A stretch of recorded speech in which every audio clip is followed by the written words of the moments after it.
Well, hello everybody. It is Tuesday. It is Transformation Tuesday, and my apologies for running a little late today. Technical issues. Who knew? We all have them. We all deal with them. We all change our minds about the way, or we hope we change our minds about the way that we approach them when the unexpected happens. So today it's my Transformation Tuesday is I'm going to read from the Guide for Spiritual Living, Science and Mind magazine, and it is actually today's reading. And the month of October is the anniversary of the first publication of Science and Mind magazine.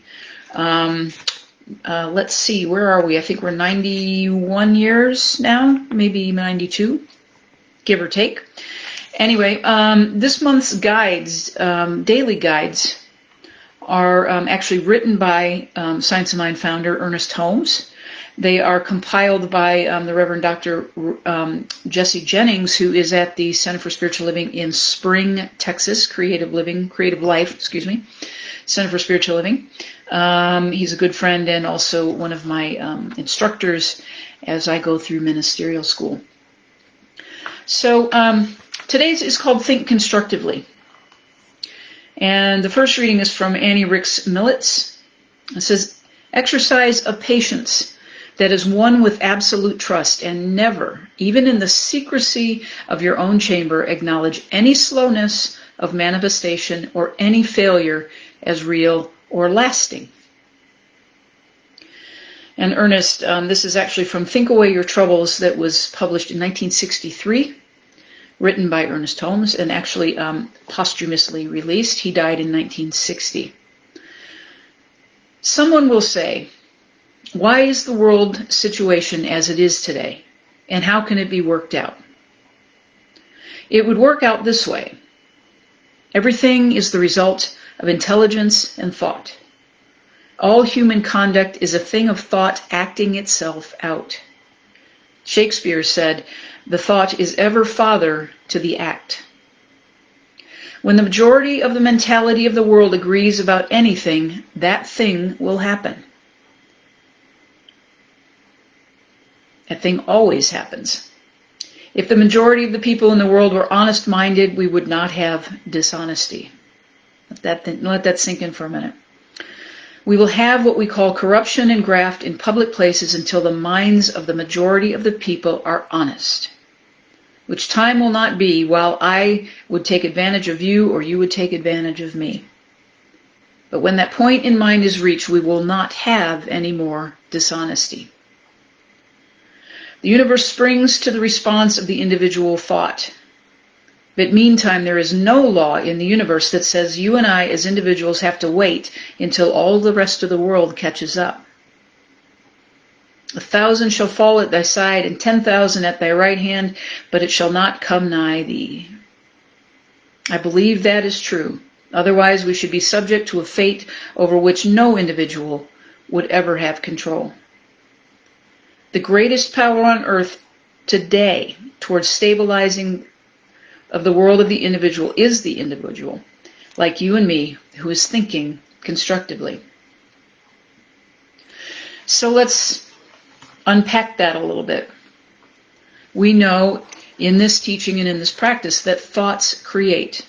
Thoughts in and of themselves do not, but it is the belief behind them that causes everything to be set into motion in that immutable law that we are subject to and that we can consciously use every day. So it might set us back on our heels a little bit to think that it's going to take a lot of us to think and act honestly in order to change what we see in the world as currently an overabundance of dishonest thinking and acting, greed, self-centeredness, all of those things. But we've got to start with ourselves.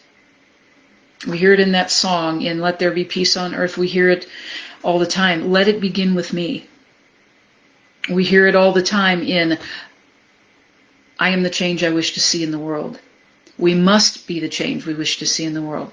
And as Ernest Holmes states in this reading today, we don't have to wait for the rest of the world to catch up with us, but we do have to start individually, because eventually we are reaching that tipping point. I believe that. I believe that we have been moving toward it the last couple of decades, probably the last 100 years or so. That the rest of the world is catching up with the idea that we can and we must move our thoughts in the direction of peace and harmony, kindness, fellowship, compassion, forgiveness, while also taking the action to stand up and do what's right in the world, to call out the BS, as our friend Brene Brown would say. Call it out, but call it out with compassion. Call it out with concentrated, conscious action. We are built, we have an inherent knowledge of what is right. It is to connect. It is to leave aside the blame and shaming and name calling and all of those very useless things, and put our attention on the goodness, the infinite abundance, the infinite and unconditional love of Spirit that is in us and through us, around us, for us to play with every day. So I invite you to think constructively today. Think before you speak. Think before you post anything on social media. And if it's not kind and it's not helpful and it's not true, don't say it. Think, act, speak love. I love you dearly. Have a wonderful week. We'll see you again next week, Tuesday, 1 p.m. Central. And I invite you, if you feel so inclined and feel inspired today, to direct yourself over to the unityofwimberley.com page or our app to contribute your love offering. If you feel spiritually fed today, I thank you for your circulation of that good in the world. All right. See you next week.